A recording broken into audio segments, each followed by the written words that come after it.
Recording. Hey Hannah, good to speak to you. How you doing? I'm good. How are you? Yeah, good. We were just trying to work out when we last saw each other, and we worked out it was about 2 years ago, eh? Yeah, it really is. Long So time. yeah, it's crazy. We first met on Star Wars, didn't we? On episode 9. There was a big crazy rush for control panels for the Star Destroyer bridge and the Rebel base was up at the same time.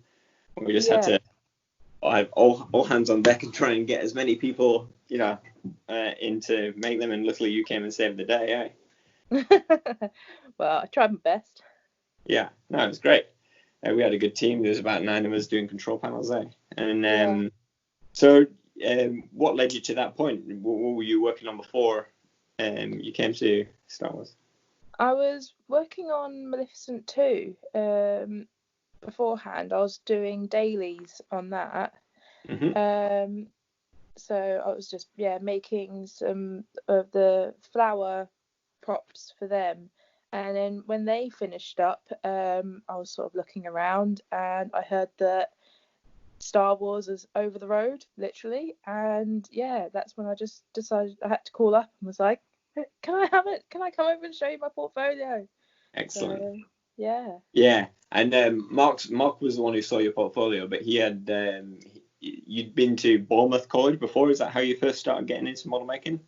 Yeah.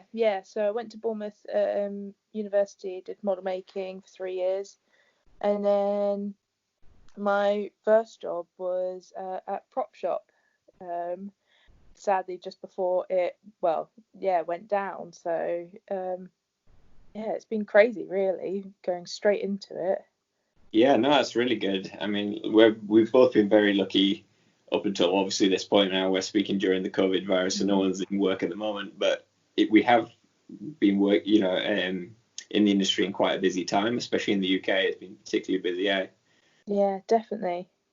Quite a few good projects that have come through, and obviously we met on one of the biggest ones going. But there's been just as many big films since and up to that. Yeah, definitely. Yeah, cool. So how did you find Bournemouth?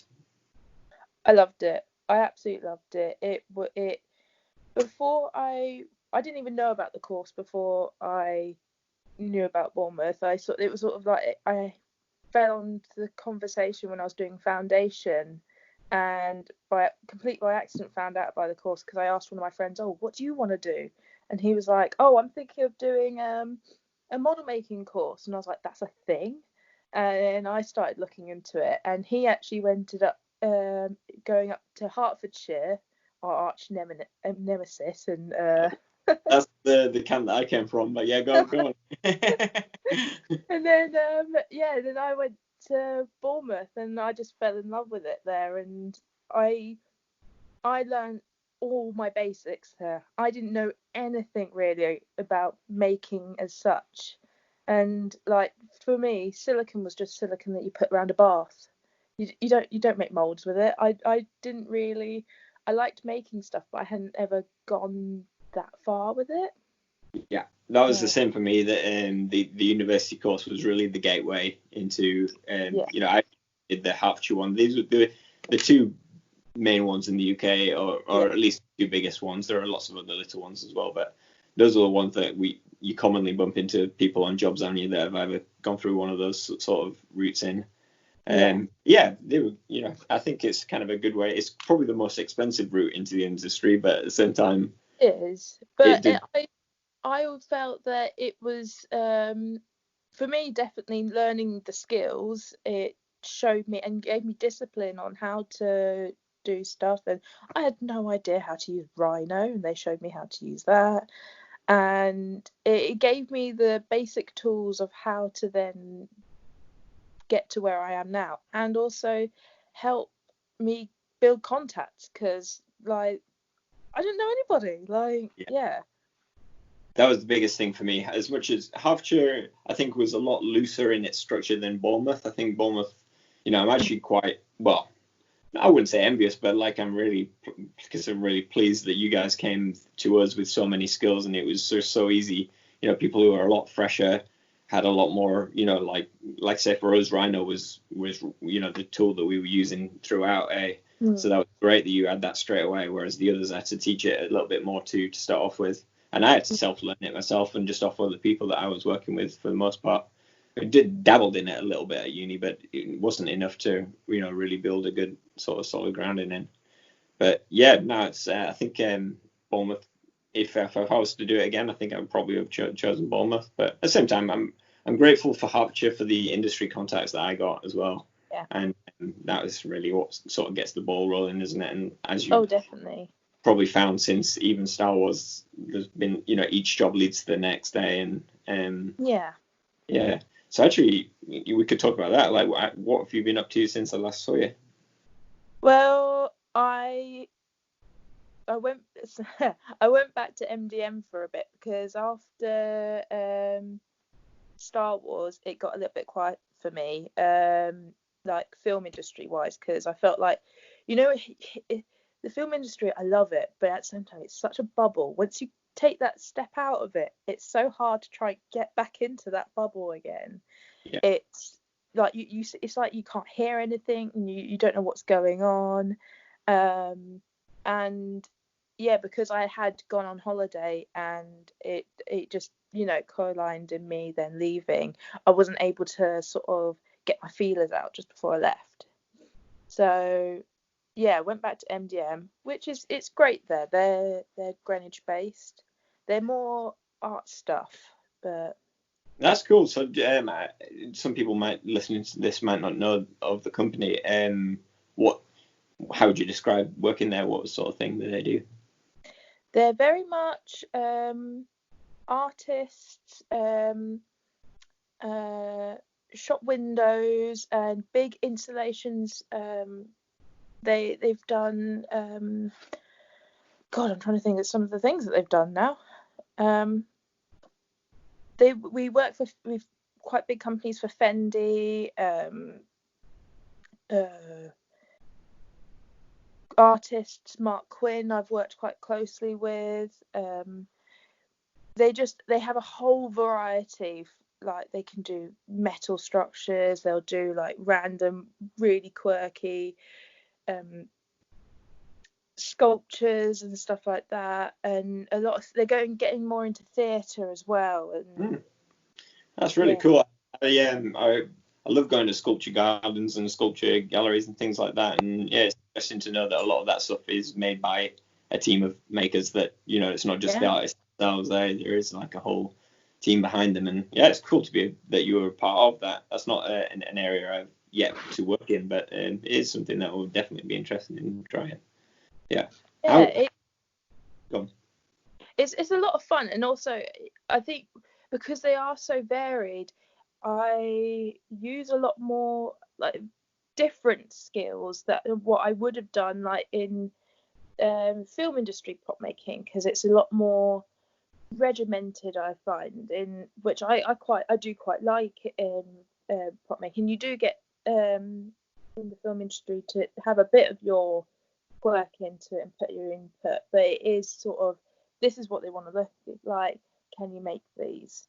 And I do enjoy that, and I like sometimes the sharp edge more. You can get nicer pieces and you can put like all the finer details on it, whereas artists, it's sort of like you're bumbling along with it, and then they might go, actually, I don't quite like that. Can we go back to the beginning and do it like this? And you're just like, okay, right, yep, let's do this, and scrap all what you've just done, and then you'll come up with a completely different idea.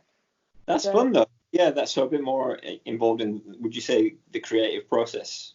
A little bit more in touch with that. Yeah. Yeah, definitely. You've got to work out what materials, and it's a lot more just generally working out the process. You're from scratch. You haven't got anybody going, this is how to do it. You've got to go, right, how do I do this? And sort of, it's a brain scratcher. And nice. Yeah, that's good though. Yeah. So a bit of experience and a bit of trial and error sort of thing. Yeah. Definitely. Yeah, that's a lot of errors. Yeah, very different from what we were doing. With our stuff was we had a drawing from the art department, of the layout for the control panels. I guess we interpreted it in a way that how we were going to build it in terms of like what layers we were going to separate out, and what colors we. So there was some CAD sort of design work in that, but the majority was quite prescribed. Occasionally there'd be little gaps that we had to fill in and make up a panel for, but very rarely. It was mostly, especially on the big sets like the one that that was all very well designed by it was Dan Burke on that job, wasn't it? And Hannah and Dom.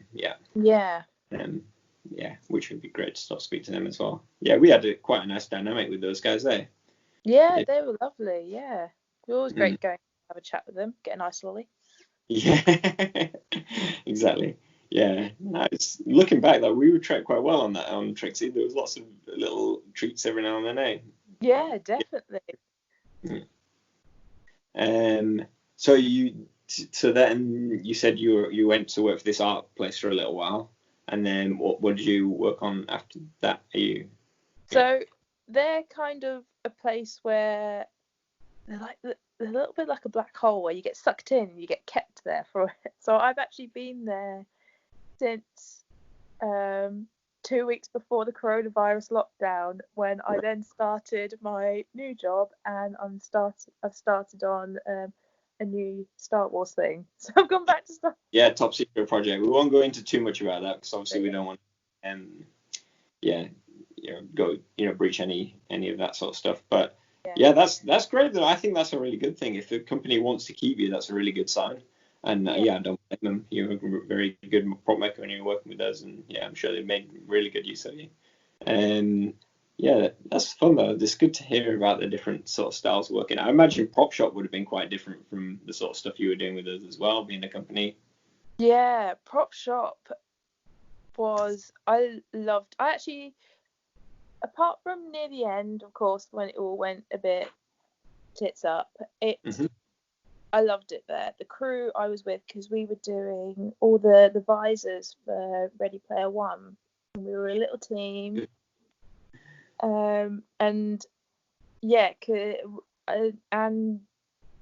We just had to do all the Sixer helmets. So it was like churning out massive amounts of helmets and stuff, and then doing all the little VR headsets. And that was the first time I've ever had to do a hero prop, and I've never been so nervous. Like they look great, Hannah. I remember that film being awesome. So, but coming straight out of uni and sort of being thrown into that, it's crazy, but it was a lot of fun. And the team I was with, like I still talk to all of them, and they're like, I love it. It's when I realised that model making is like a close-knit family, and you don't really lose those sort of connections. And it's great. It's funny. As much as sometimes you're apart for a long time, as soon as you get back together, it's just like as if you've never met. It feels like 5 minutes ago we were working together. It's actually closer to 2 years. But I think because we're all such like similar personalities, we're doing something that we love, and we just click. Like you're able to fall back into that, because it's like talking to yourself, really. There's a lot of weird variations of yourself, but still like there's a common thread that a lot of people have, which I really like. It's a hard thing to put your finger on, but there is a certain quality. It's fun, or character maybe. So how have you been finding the coronavirus lockdown or COVID-19? I mean, I'm starting to get into it now, and get used to it. I mean, are we on for the 5th week? I don't even know, or the 6th. Different for you guys, because I'm currently speaking to you from New Zealand, so for us it's the 5th week, but I'm not sure. You had slightly different levels of or incremental bringing into lockdown. So I think our lockdown came in a week before yours. So because we've got the only way I can count is how many NHS claps have we done every Thursday. That's cute though. That's really nice that they're doing that. Anyway. Yeah. So this is our 6th week. I mean, at the beginning, I've never not really worked, and I'm one of those people that I like to keep busy. Otherwise, I get twitchy fingers, and then I go a bit stir crazy if I don't. So I've been the first couple of weeks. I think I've been, because I'm still living with my parents, sort of tidying around. I mean, I've dragged everything out the garage, put it back in again. My tools fit in there lovely now, whereas before they were sort of like a bit all over the place. That's good. Yeah. Have you been create an area where you can make stuff, or have you just sort of had a little holiday from making stuff?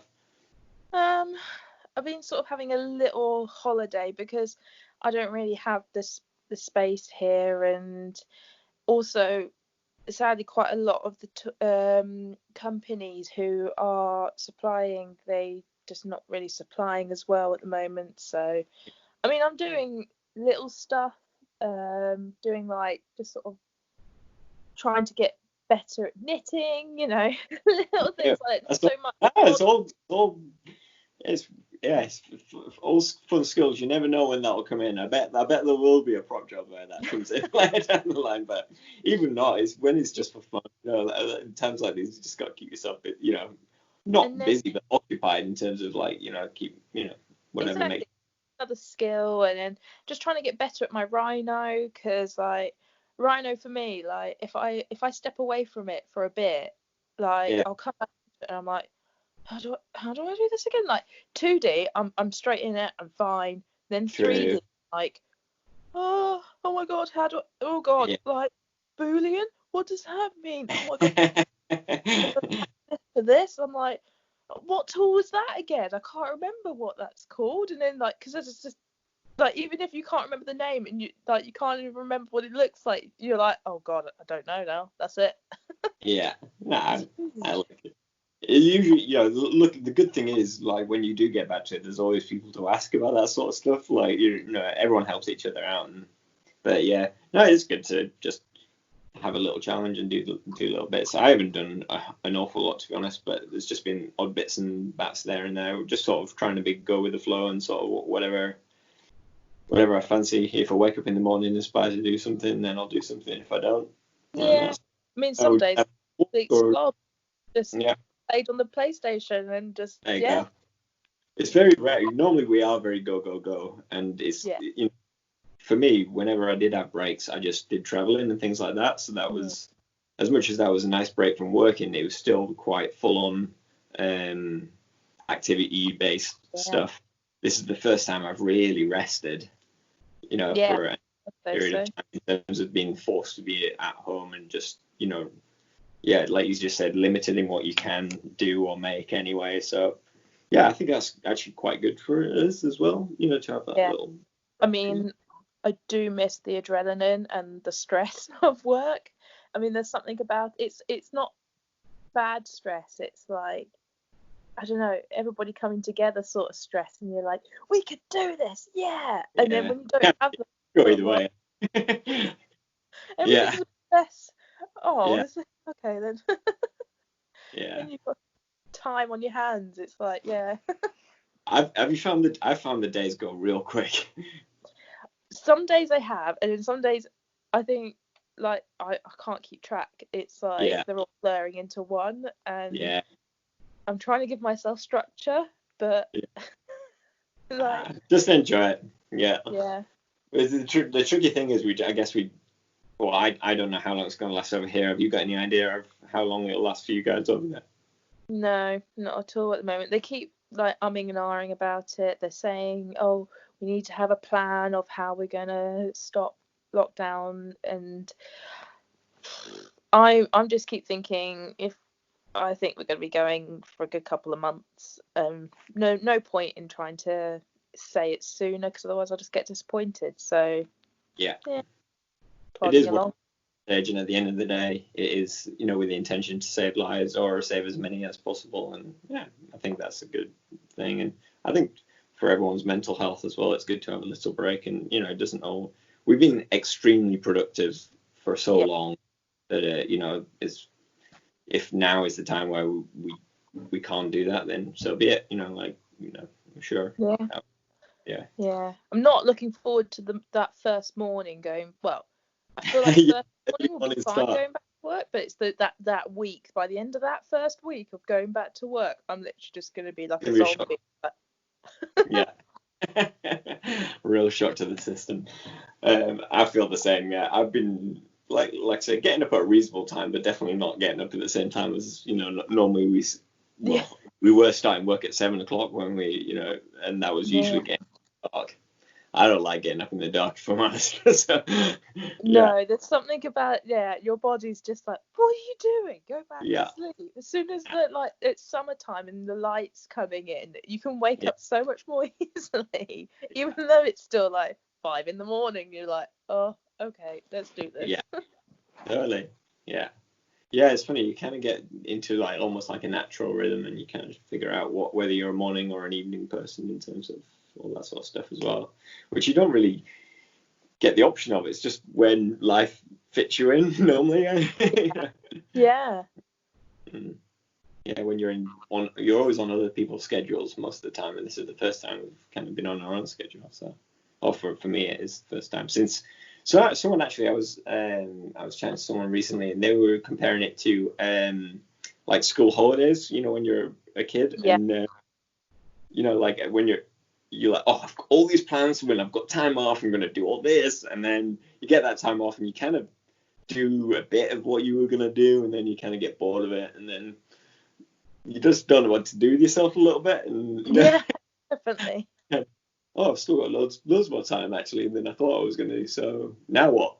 And then suddenly it speeds up again, and it'll fly by, and then you'll be like, oh, why didn't I do more with that time?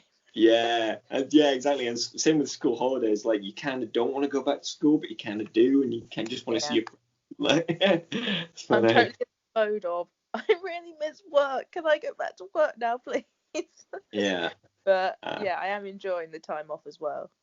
Yeah, I don't know which one I'm.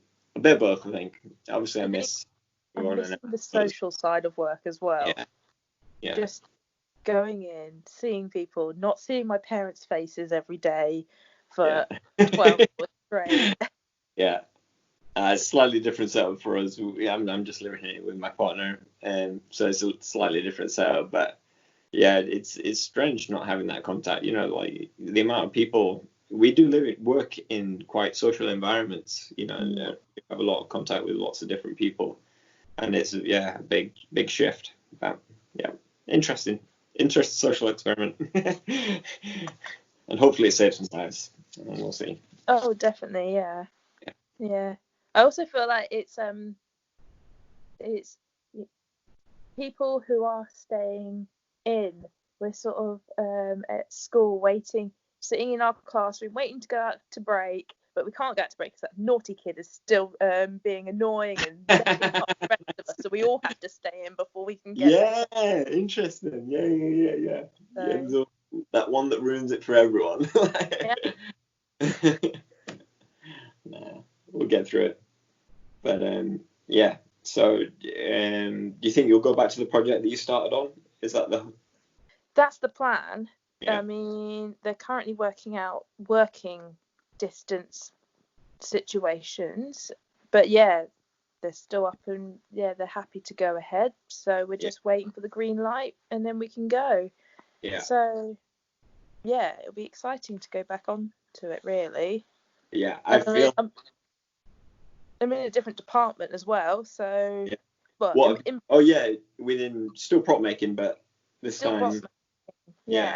Slightly different things. We won't go into too many details there, but no, that's it. Really exciting. I'm really pleased for you, and I'm actually pretty jealous of all of you guys going back to stores. I kind of feel a little bit left out, but we've been had some interesting stuff. I've obviously, well, not obviously, but this, but I've been working at Weta while I've been over here, and there's been some cool projects through here. So the grass is always green.